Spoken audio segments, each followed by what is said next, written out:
All right, welcome back to the TCI headquarters. Apologize for missing last week's video. Had a little stuff I was dealing with, but we're back at it today. I guess, Will, obviously we're talking after another road victory. Feels like 2019. Back to normal? A little bit. All these weeks are a lot more positive interviews and a little more... 2020? Back to what we were used to. Yeah. But obviously, Clemson had their interviews today. Coach Sweeney, a couple of players.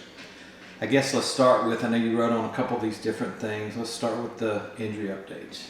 Yeah, so Dabo Sweeney, I think the first one, Stephon Green, Dabo Sweeney says is practice yesterday.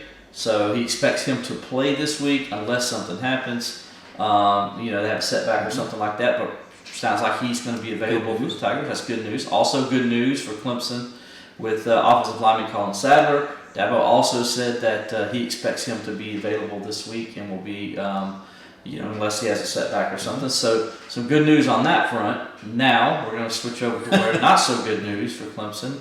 Doesn't sound like Clemson will see Bryant Wesco this week. Dabo did say he's day-to-day. Well, he said he was day-to-day, but Brown's week-to-week. So yeah, Brown definitely doesn't sound like he's not going to see Brown. Not going to see Tyler Brown. A little bit of question on Wesco, day-to-day. I say question because day-to-day, I'm always like, when he says day-to-day, and then he says it doesn't sound bad.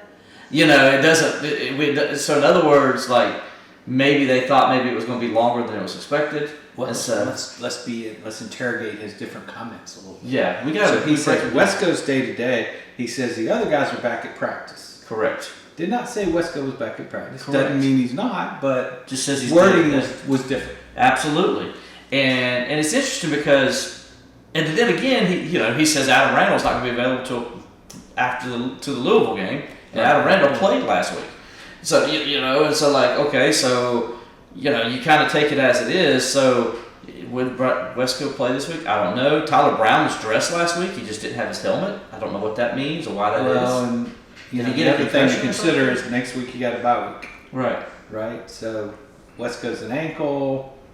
Do you chance putting him back out there, or do you just take another week? Right. And know that when he comes back for Louisville next time they're at home, he'll be fully healed. And didn't you find it interesting Tyler Brown was dressed last week? I mean, he was dressed. He was in uniform. Just didn't have his helmet. Yeah, it's kind of hard to play that. Yeah, they took his helmet from him. So, well, why? And, is Tyler Brown something else? Tyler Brown's going to be a while. Yeah. And at some point, we talked about this offline, at some point, Dabo may get to a decision point. It's like, well, do we bring Brown back now? Do we let him sit another game or two so that we can get this year back? That's a good question. The nice thing is now postseason games don't count. So if he's healthy to go for South Carolina or later in the season, he can still play the whole postseason. This will be something to keep an eye on. This will be his third game that he's missed this week. That he technically hasn't played. So this will be Wake Forest, and then I believe it was Stanford that he missed, or NC State he missed. One of those two games he missed the whole game. Missed last week, and then this week will be 3 for him that he's missed. So if he misses Louisville, then you're looking at 4. Then he's missed half the season at that point, right? So I think it's something you got to look at, and I think it's a fair question to ask. And again, the rules have changed now, so we can you can maybe sit him out up until maybe the next to last game of the regular season, and then you got him off all postseason. And this year, unlike the last 3 or 4 years, incredible depth at receiver. So one guy's down, 2 guys down. Wesco, Brown, neither one of them played. That's right. They looked fine. The one thing I did notice a little bit Saturday was didn't look like they stretched the field like they do when Wesco's out there. So I think that impacted the play calling a little bit. I was kind of maybe expecting to see them try to use Cole Turner in that mode Saturday, but they really didn't. They really didn't. Maybe they didn't feel like they needed to because they were having so much success over the middle. Because they were. They're getting 22, 23 yards with that seam route to Brenningstool. Just throwing some darts. He was to Brenningstool. Brenningstool had a big day, and glad to see it. He's really come on the last several weeks, and is really and not only just in the passing game, but in the blocking game too. And that's what we're seeing, a complete tight end now out of Jake Greensteel. That's something we haven't seen. Well, he had a big game, and he could have had a huge game because there were 2 other balls where Cade just barely missed him, where he could have had a couple more scores. So he's making himself some money as he gets ready to move on to the next level. Absolutely. What are some of the other things Dabo said that stood out to you today?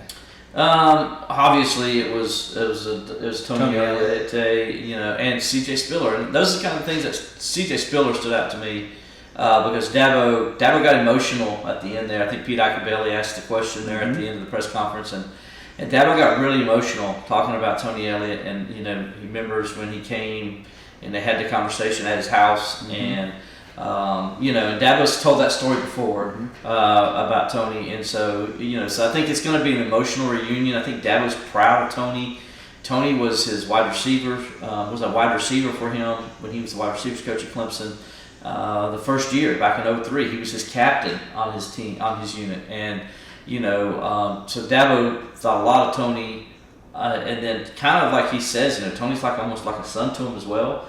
And so just like, maybe if you don't say son, you can say maybe younger brother, if you will. Because I know Tony's a little more closer in age to Dabo. But, you could see that family connection they had with him. So that kind of stood out to me. And then, obviously, talking about CJ. CJ's like a son as well. CJ, Very much like a son. Yeah, Dabo talked about, CJ's oldest child is now at Clemson. I didn't know that. But I don't think anybody did, but she's at Clemson now. And Dabo was talking about her, and he's talking about his other son, which he calls Champ, excuse me. He calls him Champ, and says, he's gonna always kind of think of him. So it's like Dabo has a grandson, if you will, in Champ, and so Dabo's really proud of CJ, as you can tell, and he kind of bragged about him, and also what CJ meant to his program, and meant to Clemson. I've always said this, and what Steve Fuller was to Clemson in that run in the 1980s. When Steve Fuller came to Clemson, it changed Clemson, and Clemson went on that run in the late 70s all the way through the 80s, and CJ Spiller is the same. It's the same effect. When CJ Spiller came to Clemson, it changed everything at Clemson, and then Clemson went on this run that they're currently still on right now, and that's who he is and what he's been. And me personally, you two, we both know CJ, and just to see him now going to be in the Ring of Honor, I don't think there's any greater ambassador for Clemson University than CJ Spiller. I really, this guy is pure Clemson.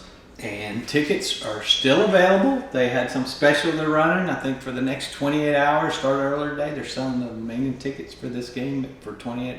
So yeah, so get there early. Ticket, pick one up. They're going to honor before the game, right? Yeah, going to be some great, just act with Tony there and CJ getting recognized. It's going to be a special day.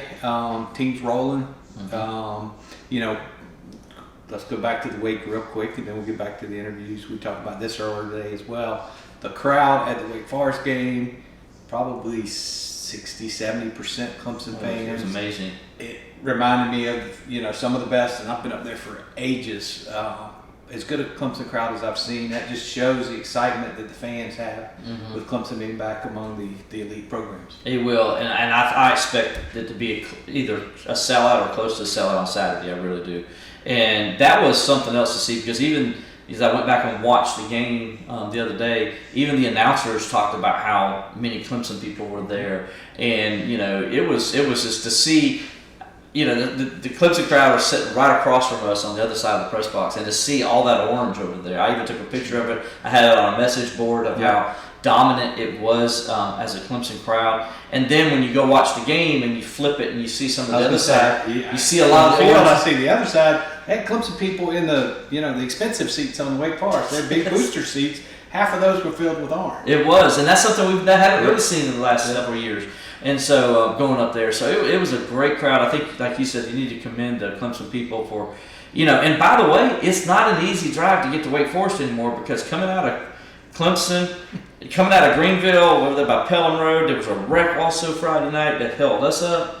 And then, there's another place where they're doing construction road work that holds people up. They're getting a little bit of it open, but they still got bottlenecks. And it was, it took forever. So for Clemson people to Saturday morning to drive up Noon deal with that traffic for a noon game, and butts were in the seat before that game kicked off. Kudos to you. That was something else. And a lot of people up there in North Carolina that love to make that trip, love to go over to Duke. Back to today's interviews. K Park talked a little bit. Of course, was asked about how he's impressing a lot of the scouts. And of course, typical. Just didn't really want to talk about that. He's focused on the season, game by game, next game, all that. He's not a talker. K Park. I remember we got him in the preseason, and he pretty much everything he said today. He said the exact same things in the preseason to us. And I know this because I was the one that primarily was asking him questions in the preseason.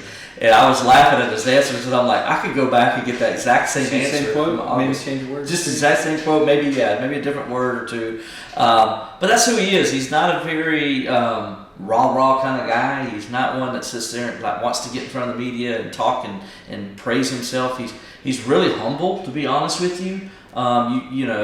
I remember when I was interviewing him in the fall, I was trying to get him to fall camp. I was trying to get him to talk about himself and to brag about himself, if you will. He wouldn't do it. He kept going back to his teammates, going back to his coaches. And, Dabo kind of talked about him today too, and that's just kind of who he is. So it was, but Dabo was really, high on him and talked about, something he talked about his physical shape when he came to Clemson. So I thought that was pretty hilarious too. Well, and he was part of that great class that came in together with Brzee and Murphy. And Dabo mentioned on the show last night, K Park and Trey Williams could both come back. K Park's not coming back.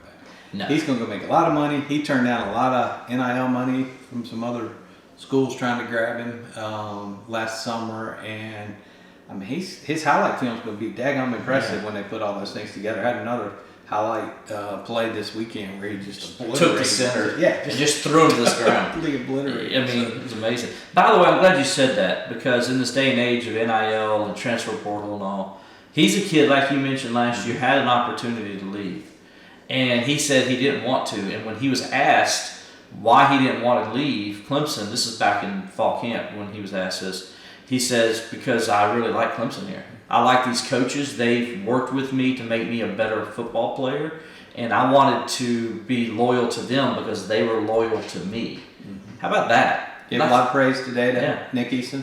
Mm-hmm. He's at Clemson. He's getting coached by an NFL defensive tackle coach. So. Not only that, a Super Bowl. What else? He tackles coach. At least he stopped there, folks. He could have gone on for an hour. I think they know who I am. He could have, but he just cut it short. He thought about it, though. All right, guys. That's our wrap-up from our Tuesday. Whoa, hang on. One more thing. He's not going to go there. We're about to mention it. We forgot to mention this. Dabo's comment about Ian Shefflin at the end. Yes, you wrote on that, too. Yeah, I wrote on that. That was pretty funny because Dabo was asked again, because Dabo's made comments in the past about Ian, and he was asked again, he's like, what position would you put him in? And Dabo says, well, I think he'd be best as a left tackle. He's like, but he says he's probably too showtimey and stuff to play offensive line, so he'll probably want to be like, he said a defensive end or tight end or even a quarterback he talked about because he said he played quarterback with Phil Maffa back at Grayson High School in Atlanta. So he talked about that and then talked about just what kind of player. And then the funny thing was he's like, well, I'm not going to talk too much about him coming over because I don't want Brad to call me up and says, hey, man, what are you trying to do with my player here? So he's trying to avoid the whole Brad Brownell call. Look, he's got to focus on this season first. Focus on this. Don't be trying to tempt my player. He would be a good football player. I think he would too. Great kid, and Dabo and Brownell have a great relationship. So I guarantee you he got a little text message or a little call or something. Dabo even says, we got this revenue share money we could throw at you now too. So that was pretty interesting. Yep. All right, folks. Big week, another big home game. Clemson's inching closer and closer to being able to seal their trip to the ACC championship. They are the only Power 4 team in any conference that's already won 4 games, sitting at 4-0. So schedule works nicely for them. They got a chance to wrap this thing up a little bit earlier than some of the other schools around the country, and then we'll talk about what that means for who you play and who you don't play down the road. Thank you for tuning in. Stay tuned to the Clemson Insider for the most complete coverage of Clemson athletics, Clemson football, and recruiting. This is Miles Murphy. Make sure to check out Clemson Insider's most complete football coverage. Nobody does it better.